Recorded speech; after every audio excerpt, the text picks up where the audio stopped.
Seja muito bem-vindo à nave, Michael. Tô chegando aí. Que beleza. Peraí. Peraí. Vou aterrissar. Aterrissou. Mais uma salva de palmas, por favor. Eu quero que você. Bom, primeiramente eu queria agradecer a presença de todos vocês, esse presente divino, esse presente dos deuses, né? Tanto a presença de vocês como esse espetáculo, né, Milton? Que coisa maravilhosa, não é? Você gostou? É como se os deuses estivessem nos presenteando nesse momento com algo tão belo, tão maravilhoso, não é? Certamente eles estão. E eu fico assim muito feliz, eu queria agradecer aí ao amigo Márcio, né? Que está sempre contribuindo para os meus eventos, ao amigo Cláudio Rosito, né? Também fazendo suas grandes contribuições. Eu me sinto assim muito mais leve, sabe, Milton? Porque quando eu lancei lá no Teatro do América, com a ajuda do nosso amigo Caldeira, aquele Maicon lá do ano de 2014, estava lançando o seu primeiro livro, era um Maicon assim, que tinha uma carga emocional muito forte, sabe? Estava buscando superações de questões pessoais, né? Tanto que no dia, o Caldeira ficou lá atrás, acenando assim, falando, mãe, acabou, que eu falei, descarreguei uma carga emocional muito forte.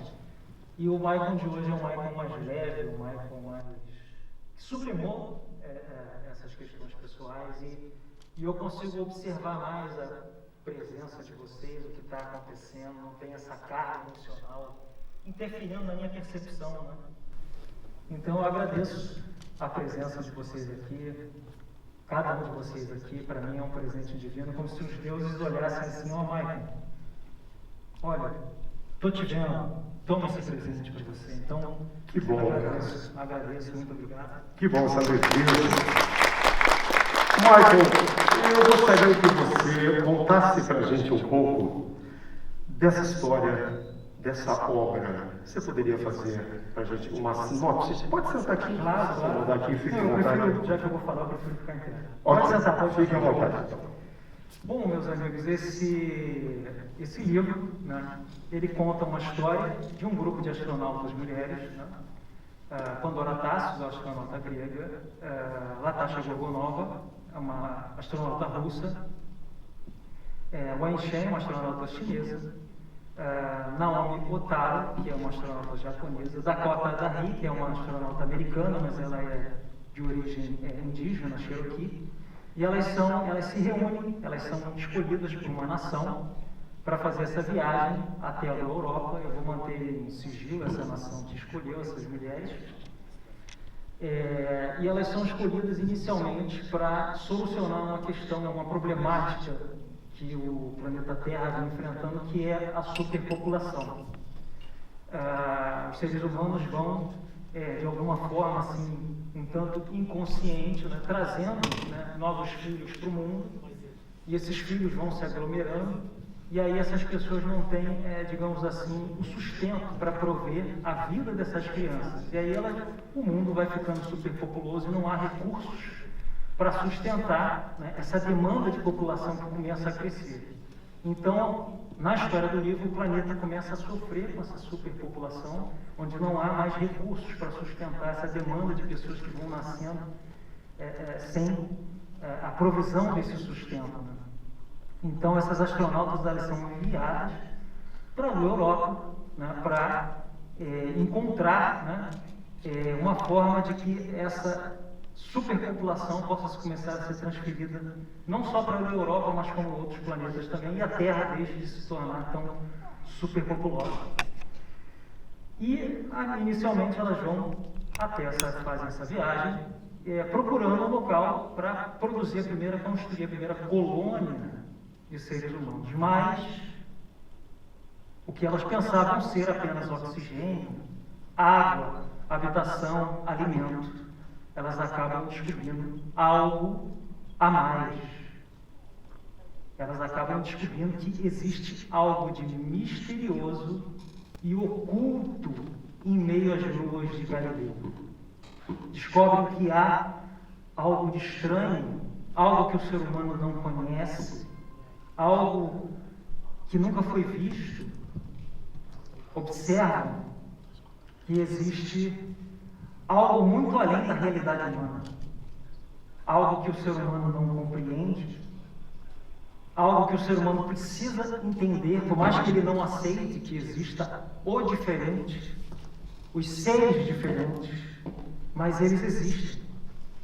E existe algo de diferente, não só entre nós, mas fora do nosso planeta também.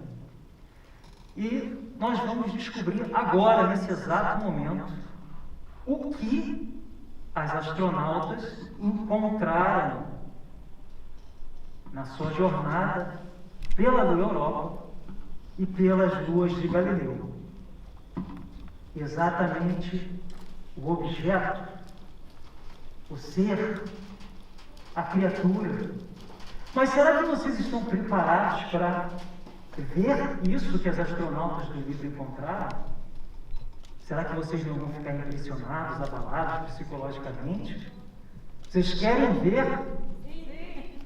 Querem? Sim. Tem certeza? Isso não vai perturbar o psicológico de vocês? Vocês não vão para a internet ficar acusando o Michael? Eu estou tendo problemas emocionais por causa daquela coisa que o Michael... Será? Não? Então, por favor, queridas astronautas, podem mostrar.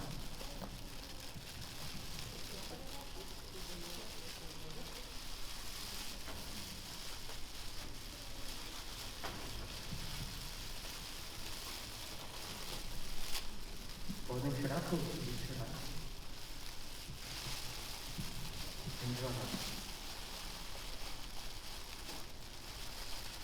Bom, meus amigos, eis ali o fóssil, a criatura do livro, que está aqui, habilmente, maravilhosamente personificada. E esse é um dos mistérios que as astronautas encontram na Lua Europa. Mas, para vocês descobrirem os demais mistérios, vocês vão ter que se debruçar sobre essa história e descobrir o que vai além desse primeiro achado, porque esse é só o primeiro mistério. Agora, para vocês descobrirem o que está além de tudo isso, vocês vão precisar debruçar-se sobre a história do livro. The Astronaut Europa Agência. Bom, Milton, vamos começar. Uma salva de palmas aí para os astronautas, por favor. Que belo, mano. Que bacana. É, de fato, um convite a entrar nesse universo.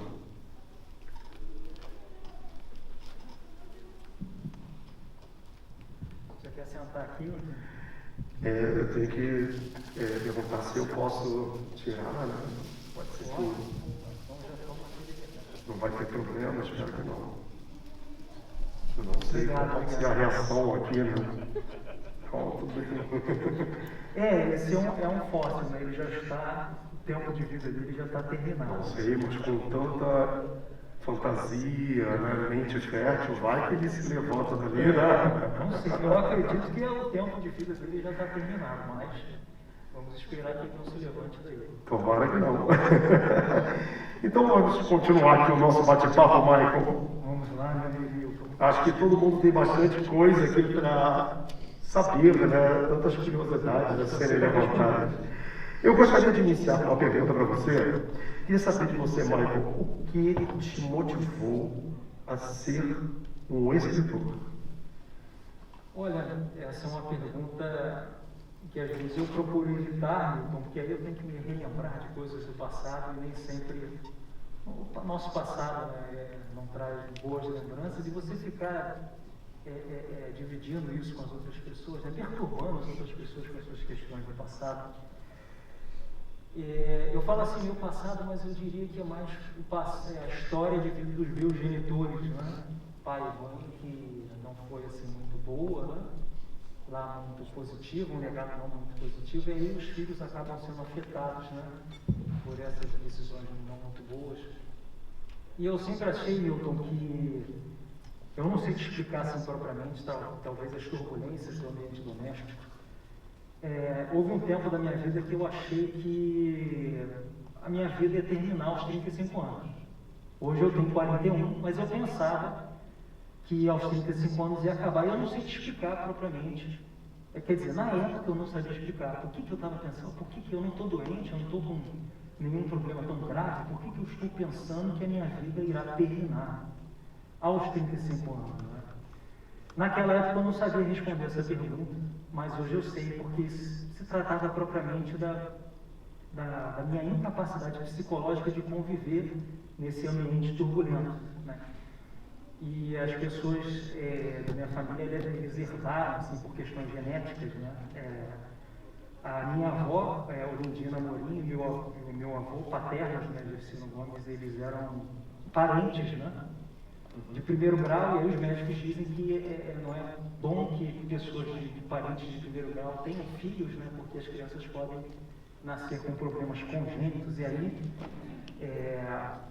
eles não respeitaram esse critério, e aí os filhos desse casal vieram com problemas psicológicos sérios e outros com câncer, né? E aí conviver nesse processo foi muito difícil. Então eu achava que em algum momento eu também iria desenvolver alguma dessas doenças, seja por questões genéticas ou seja por questão de convivência, acabar desenvolvendo, né? Você está ali sendo exposto diariamente pela desordem psíquica daquelas pessoas, né? Então eu acreditava que eu não, por exemplo, eu não estaria aqui hoje, eu estaria em uma casa de tratamento psiquiátrico, eu desenvolvia mesmo. E ainda bem que ele está aqui, né, gente? Ainda bem que eu estou aqui. Ainda bem. Agradeço. E produzindo. Sou grato ao universo, às forças supremas, por me permitirem estar aqui, ter saúde mental, para escrever um livro e pensar em todas essas maravilhas, né? E esse processo, Milton, ele começa através da leitura de um livro. Eu li um livro do médium Chico Xavier chamado Há 2000 Anos. Ele conta a história da reencarnação passada do mentor espiritual do Chico Xavier, que é o Emmanuel. E numa reencarnação passada, o Emmanuel, ele foi um senador romano, Públio Lentulus Cornélius. Ele era um homem de confiança do imperador Tibério César na época de Jesus. E ele conhece Jesus, né, na Galileia. O imperador Tibério César manda o Públio Cornélius Lentulus para fazer uma missão de vistoriar as atividades, inclusive manda vistoriar também os Pilatos para saber o que ele está fazendo lá na Judéia. E aí ele, nesse trajeto, nesse translado, né, que ele se muda com a família dele para a província romana da Judéia, ele acaba conhecendo Jesus, né? É o que conta a história do livro, dessa reencarnação passada do Emmanuel, o mentor do Chico Xavier. E, Milton, eu não sei te explicar, eu li esse livro, do início ao fim. E eu não consegui parar, alguma coisa me prendeu fortemente nessa leitura. Eu não almocei, eu não tomei banho, eu não fiz nada, eu fiquei ali grudado naquele livro, eu li, não vi hora passando, não senti cansaço, não senti nada. Quando eu terminei o livro, há 2000 anos, eu falei, eu quero ser escritor. Olha só, então foi um processo de você estar ali obstinado por uma obra. Sim. E a partir dali você pensou, eu vou escrever. Quando eu terminei a última página, eu falei, eu quero ser escritor. Olha que bacana. Nessa mesma noite em que eu falei isso, em que eu tomei essa decisão, eu tive um sonho. Em que eu estava no meu apartamento, no kitnet onde eu morava, né? Hoje eu estou morando em Maricá. Eu estava nesse kitnet e no sonho eu via alguém bater na minha porta, me chamando. E aí eu levantava da cama, Só que eu tive, dentro do sonho, eu tive um colapso assim, mental, Milton, porque quando eu levantei da cama, no sonho, eu levantei da cama e eu esbarrei numa perna.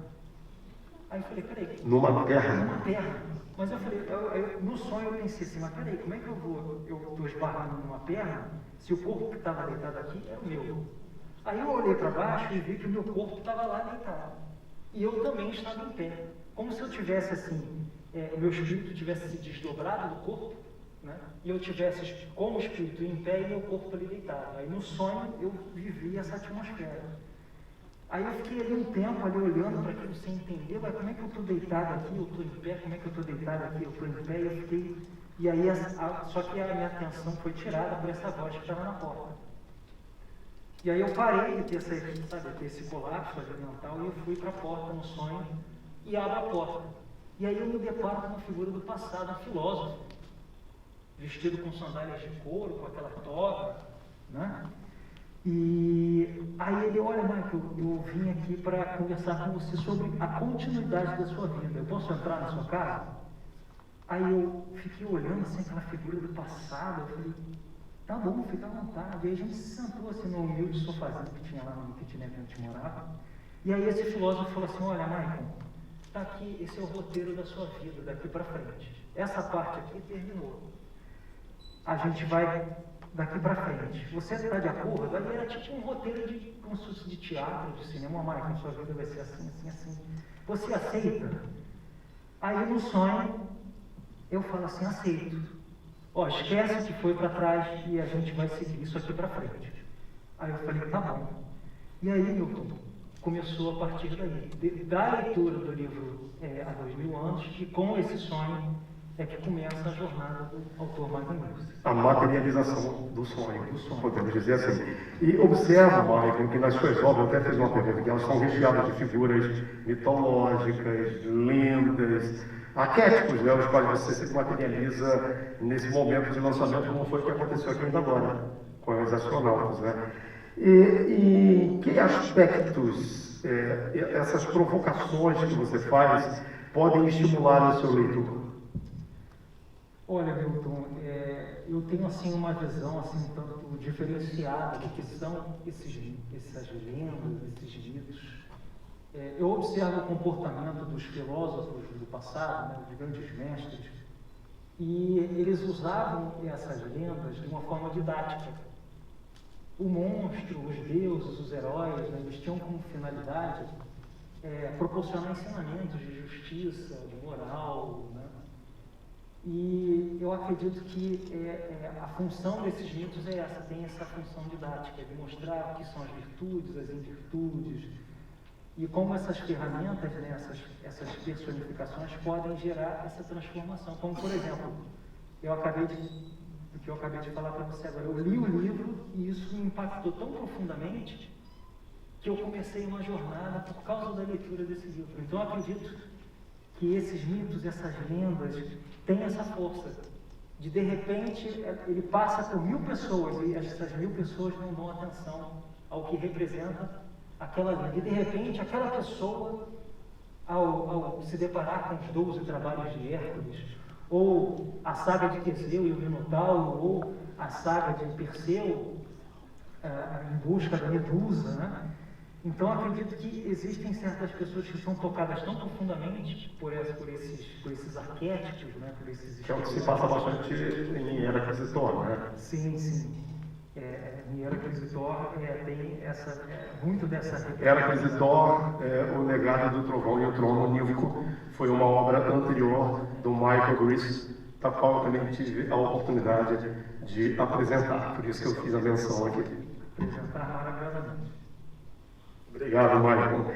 Olha só, uma outra pergunta que eu acho que até se associa um pouco ao que você acabou de dizer. Você sempre escreve umas histórias assim, enriquecidas de personagens heróicas, míticas, não é isso?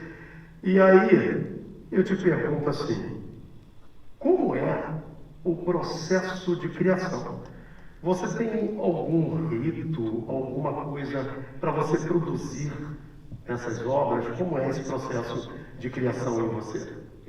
Milton, os autores, assim, eles têm diferentes ferramentas. Cada autor, isso se manifesta de uma forma diferente. Existem autores que eles, por exemplo, precisam construir passo a passo, né? Parágrafo por parágrafo, capítulo por capítulo. E existem autores que você não explica, não consegue explicar, que ele já tem toda a história na cabeça dele. Ele vê assim uma fruta caindo da árvore, e aí ele vê aquela fruta e de repente tem aquele estado, ele já tem, a história vem na cabeça dele. Então o meu processo não é assim esse processo fragmentado, né? Que vai construindo assim fragmentado. Eu não sei sei nem te explicar. De repente, eu vejo uma coisa e aí aquilo ali vem, a história veio e eu preciso codificar, né? Preciso me aprofundar em alguns elementos, mas aquela história ela já está praticamente ali, toda pronta. Mas você se considera assim, uma pessoa muito atenta a tudo que está acontecendo, observador, para poder criar?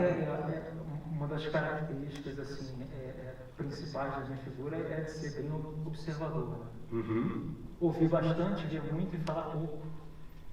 Mas eu não diria assim que eu sou antenado, né? Como a geração de hoje, que mexe no celular. Nesse aspecto, não.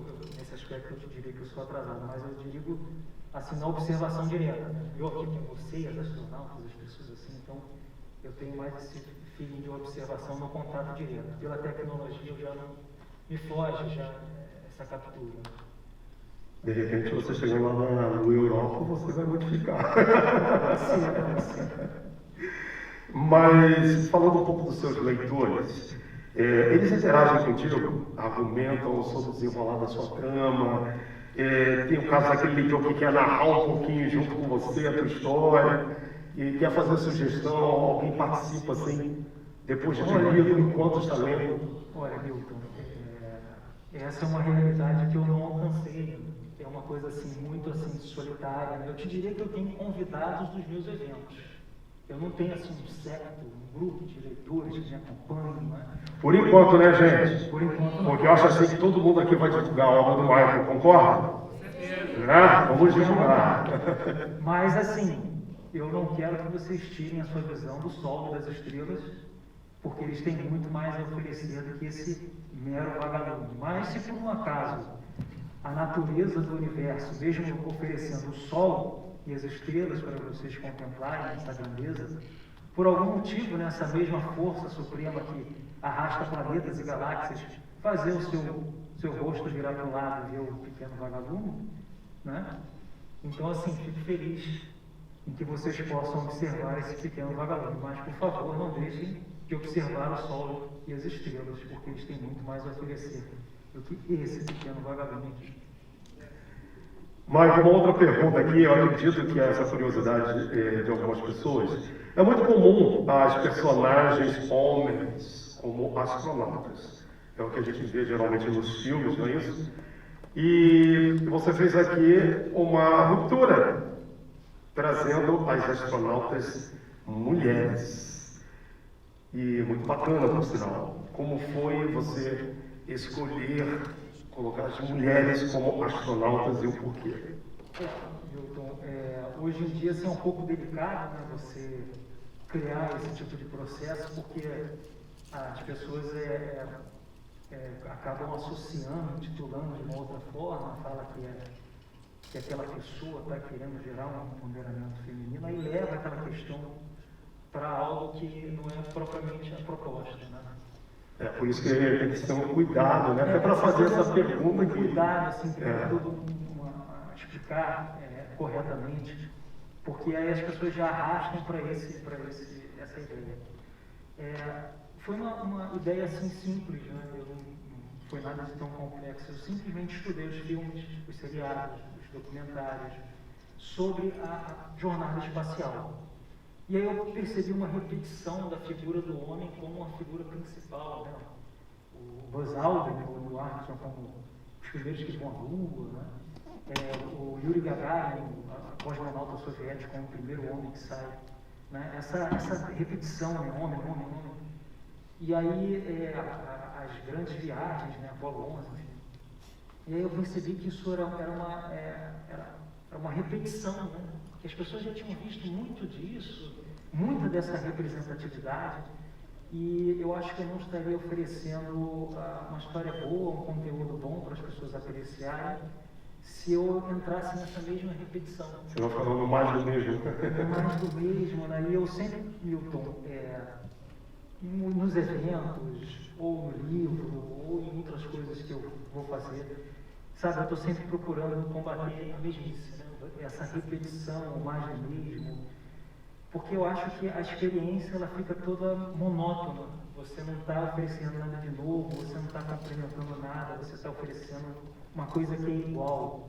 Então eu procuro, né, ao construir o livro, a capa, o título, o que vai aparecer no evento, como tudo vai ser apresentado para as pessoas. Então, estou procurando sempre esse diferencial, para que essa experiência seja melhor para essas pessoas, para que essa pessoa ela leve algo novo para casa, ela leve um pouco dessa magia, né? Que fica muito concentrada dentro de mim e condensada também no livro. E aí essa magia só vai ser diferenciada quando ele lê, né? O leitor lê o livro, mas aí eu tento proporcionar essa magia no dia, né? Para que tenha esse aspecto especial, né? A pessoa vai embora para casa levando um pouquinho dessa magia que o autor Michael Reeves está proporcionando. Então, o propósito foi justamente isso, de trazer algo novo, algo de inédito, algo que não é repetido, falar sobre esses mesmos temas com uma outra figura representando isso, não essas figuras que a gente já vê sempre, né, várias e várias vezes. Então, acho que a forma com que esse leitor ele vai absorver todo esse conteúdo vai ser totalmente diferente do que essa cultura está acostumada. Então, a ideia foi propriamente isso. Tudo isso é muito especial e esse diferencial que você traz, né? Eu reafirmo aqui, reitero, é provocativo no bom sentido, porque nos leva a refletir, né? Um novo, né? É inovar, e isso é muito bacana. Uma outra curiosidade, essa que é a minha última pergunta para você, em relação à diferença de autor comercial para o autor em pura essência. Há uma diferença? Existe sim uma diferença bem gritante. O autor comercial, ele procura assim, metas válidas, obviamente, mas ele tem uma visão mais assim, material desse processo, né? A venda do livro. Ele quer estar inserido no mercado editorial, ele quer ter uma editora representando ele quer ter seguidores, ele quer ver aquele processo materialmente se desenvolvendo, né? Ele quer toda essa progressão. E o autor, em pura essência, ele não está conectado com nada disso. Ele, por exemplo, é como se fosse um pintor que está na frente de uma tela. E ele, de repente, vou pintar de vermelho, de verde, né? Então não tem ninguém participando desse processo, ele propriamente não desenvolve esse processo a partir da conexão com outras pessoas, o editor, como no caso da literatura, o editor, o revisor, ele está ali naquele processo dele, né? É como se nós comparássemos assim, nós semearmos um campo, né? E nós pegássemos duas sementes, a semente do autor em pura essência e a semente do autor comercial. O autor em pura essência, ele pegaria aquela semente e ele plantaria, e aí conforme ela cresceu, conforme ela se manifestou, conforme a natureza mostrou ela, é assim que ele vai mostrar para os seus leitores ou apreciadores. O autor comercial não, ele planta essa semente, ele vai adulterando ela, vai podando, vai mudando a posição dos galhos, né? Mas que não propriamente que aquilo ali vai ficar do jeito em que ele quer, mas do jeito em que essas pessoas que estão conectadas a eles vão gostar. O leitor, o editor, a editora. Então seria essa a diferença entre o autor em pura essência e o autor comercial. O autor comercial ele quer que essa construção não agrade só a ele, que agrade a todos, né? E o autor em pura essência ele deixa, né, como aquela história veio para ele, né, como aquela história surgiu, ele a apresenta para as pessoas sem essas adulterações. É algo assim bem genuíno, né? Sim, bem original, bem genuíno. Acho que no mercado editorial isso não é muito apreciado, as pessoas apreciam mais essas modificações, né? Está sempre modificando o final, né? Alguns autores aceitam esse processo, outros não, mas é uma coisa bem fluídica, assim, bem natural, né? E, como o próprio nome diz, né, o autor comercial ele vem mais com o texto editado, né? Que bacana, Marco.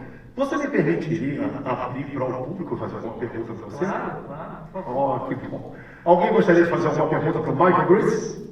Está aberto aqui nesse momento, nessa oportunidade. Quem? Levanta a mão. Nenhuma curiosidade. Qualquer pergunta, gente. Opa, apareceu um. Qual o seu nome?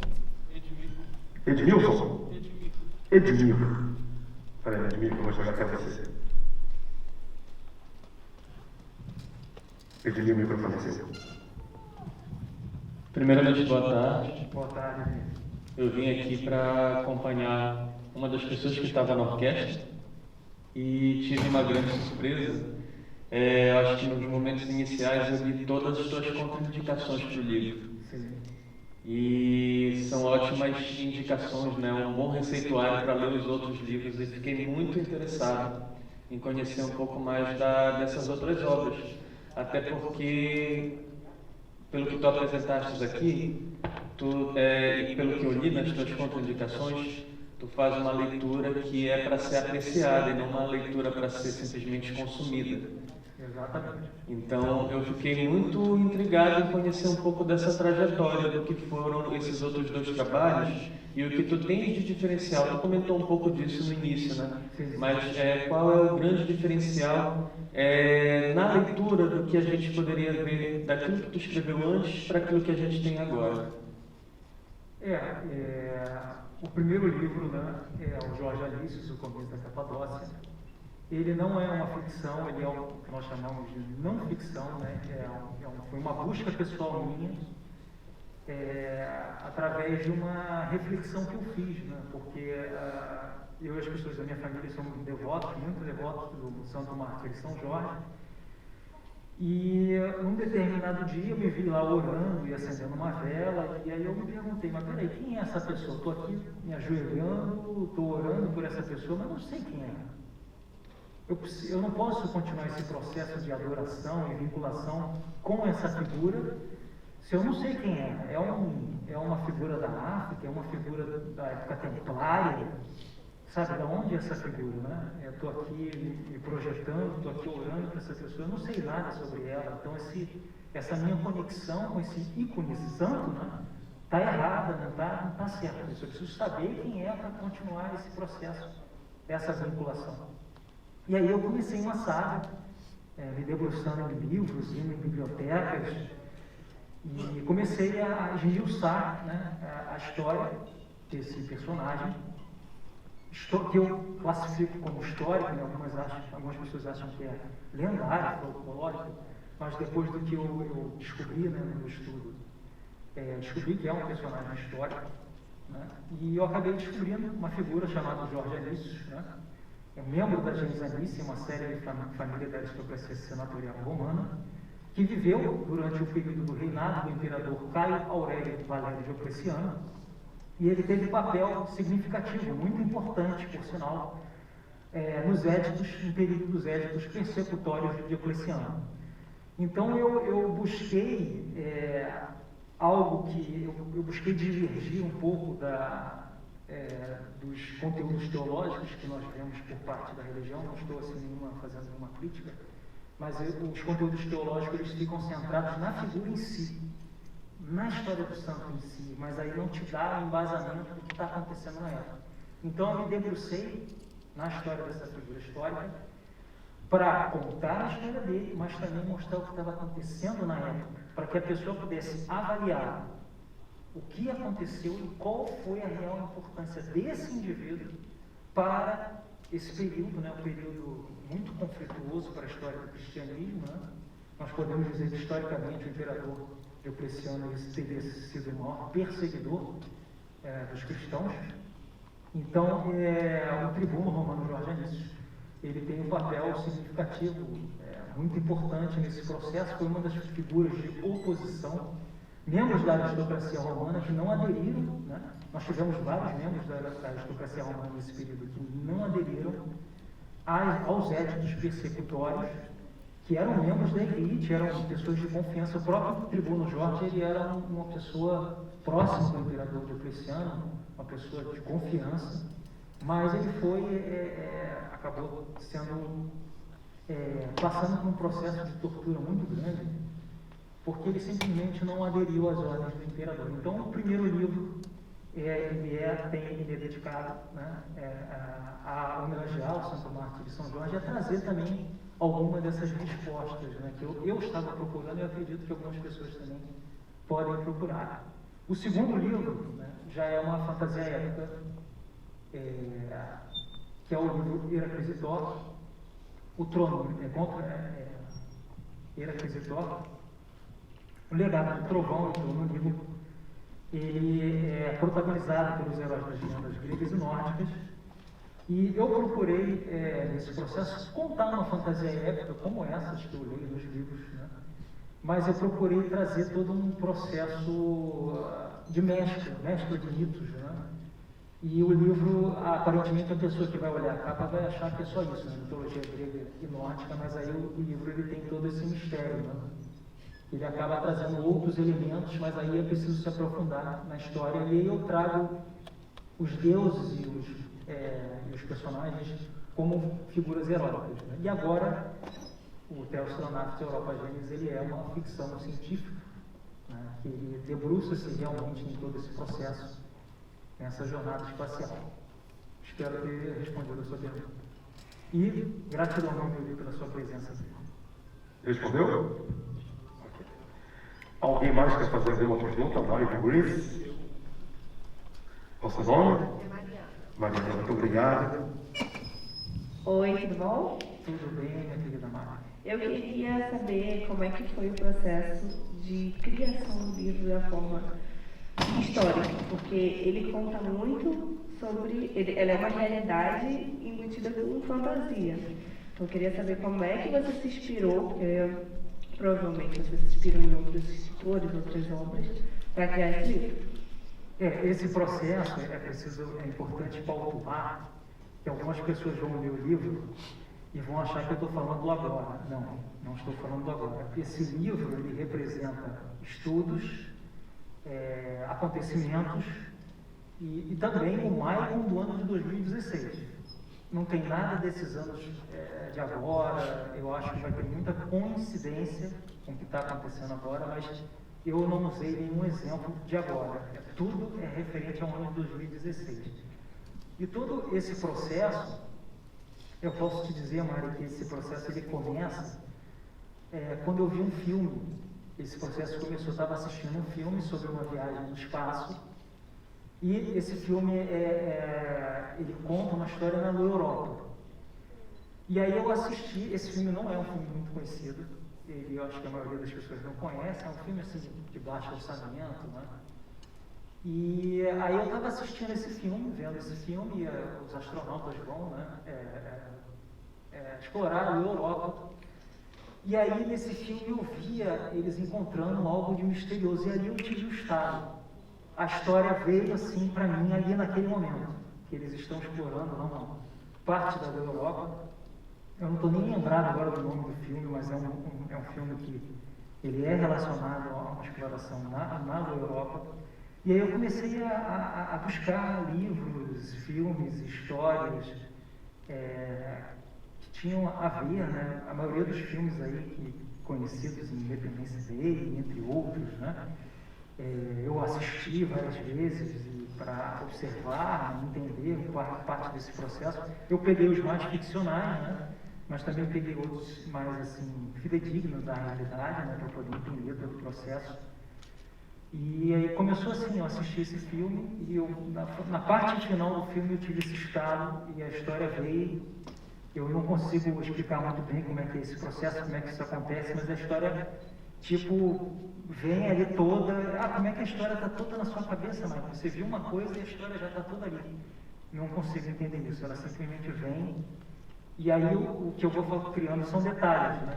Acrescentando detalhes, mas a história propriamente, né? Às vezes eu tenho até sonhos que vão contando, mostrando parte dessa história, que eu já estou pensando aqui na cabeça. E aí o processo ele se desencadeia assim, ele começa num estado, aí vem a história para mim, e aí eu começo a estudar para incrementar mais toda essa história que está aqui na minha nuvem cerebral, né? Para condensar ela, materializar ela. E te agradeço, minha querida, por vocês estarem aqui, você e a querida Maitê, fico feliz. Presente divino também a presença de vocês aqui. Mais alguém quer perguntar alguma coisa? Opa, deixa eu ver aqui em cima.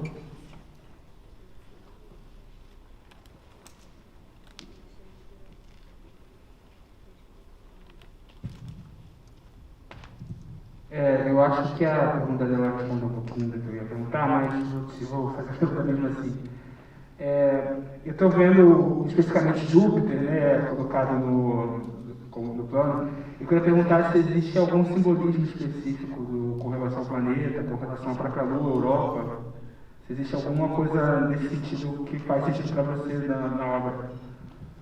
Na obra eu sou muito assim, vocês podem ver que o pseudônimo que eu escolhi, né, Michael Grease, né, Grease é Grécia em inglês, né, então eu sinto assim de alguma forma que eu tenho uma conexão com aquele lugar, nunca fui lá, nunca visitei, mas eu tenho uma forte conexão com essa cultura, com a cultura grega e com essas histórias, né, então, como você propriamente falou, tem sim esse simbolismo, né, eu tentei criar uma ideia com o mito da princesa Europa, né, que ele é um mito que conta o processo do começo da civilização na Europa, a chegada dos povos helenos, começa propriamente a história da civilização europeia, então eu criei uma conexão com o mito da princesa Europa em si, mas com a história do começo da civilização europeia, então eu tentei criar uma conexão com tudo isso, né, de como se essa jornada fosse começar um novo ciclo, assim como começou na antiga Europa, começar também no espaço. Então tem sim esse simbolismo. Te agradeço, Pedro. Também. Respondido, Pedro? Mais alguém quer fazer alguma pergunta? Aproveite. Alguém levantou aí? Não, né? Bom, então nós estamos já indo para o encerramento do evento. E nesse momento, Michael, antes de vocês estarem disponíveis para o momento de dedicatória, né, a todos aqui, eu vou deixar você para o público, mas eu gostaria de externar aqui a minha gratidão por poder participar desse evento como mestre de cerimônias. Para mim é bastante edificante, porque é algo diferente. Toda essa ambiência que você cria, você nos leva realmente para a sua obra, estreita o nosso contato com a sua obra. E é fantástico, é fascinante. E eu quero te agradecer aqui, diante do público. Olha, Milton, eu te agradeço imensamente por você estar aqui, você esteve lá no Tijuca Tênis Clube também, no lançamento do livro Heraclitor. E eu fico feliz por você estar aqui também. Eu me lembro uma vez que eu vi uma live sua, eu estava lá, você colocou lá no seu Instagram, estava assistindo a live, estava tudo normal. E aí eu senti vontade de mandar uma mensagem para você. Né? Oi, Milton, sou aqui o Michael. Aí de repente, Milton, na mesma hora você, Michael, está aqui o seu livro. Aí você pegou uma estante assim, abriu, mostrou o livro. Milton, eu tive uma aceleração cardíaca naquele momento, meu coração batendo. Eu não esperava algo dessa natureza. E aí eu fiquei felicíssimo de você ter feito isso, fiquei assim, muito impactado. Te agradeço, não esperava que aquilo ia acontecer daquela forma. Você estava assim falando com as pessoas, Michael, aí você abriu assim uma não sei se era uma gaveta, que era uma estante que tem uma porta. Tem aqui o seu livro. Aí eu falei assim, será que o universo conspirou para isso acontecer? Porque, sabe, como é que você saberia que eu estaria lá vendo a live e você iria fazer isso, né? E aí meu coração palpitou ali, quase saiu pela boca e, meu amigo, eu te agradeço. Eu não esperava, né? Porque eu estou muito no início desse processo, então eu não espero ter acreditado do outro lado. Vai fazer algo dessa forma para mim, e o que eu procuro, Milton, primeiramente, como eu te falei, é o acesso. Não ter barreiras, né? O ingresso, o valor do livro, o valor de uma caneca, de uma estatueta. Eu entendo todo o processo da trajetória comercial, eu considero válido os autores comerciais fazerem isso, não tenho nenhuma crítica. Mas eu quero que essa pessoa, que não pode ter esse acesso, tenha esse acesso, não seja uma barreira, ele possa vir e viver essa magia. E aí eu tento me esforçar ao máximo, o que me é possível, para oferecer um pouco dessa magia. Está aqui explodindo dentro de mim. E aí só esse processo de pegar o livro, né, essa magia só vai entrar quando ele começar a leitura. Ele não vai conseguir sair com essa magia, ele não sabe se ele vai gostar da história, né? Mas aí eu tento dar esse passo a mais, fazer esse algo mais né? Gerar essa jornada de Hercúleo para proporcionar isso para o outro, e que quando ele for embora daqui, ele vai levar, puxa, eu vi aquele fóssil, eu vi astronauta, eu vi um concerto. Essa pessoa vai ser emocionalmente, sensivelmente impactada nesse evento do Marco. Então eu estou não só procurando a história em si, mas impactar as pessoas através de toda essa atmosfera. E você faz certamente a magia acontecer. Porque foi o que a gente percebeu hoje aqui. Você nos convidou a mergulhar nessa sua história, e a gente está aqui no Planetário da Gávea, que é o lugar mais apropriado disso, para a gente mergulhar na sua história. Então, isso é magia, de verdade. Então, gente, nesse momento, para fazer as considerações finais com vocês, Mike Luiz, e eu agradeço a atenção de todos vocês nesse momento do retiro, e deixo com vocês aqui o Mike. Muito obrigado.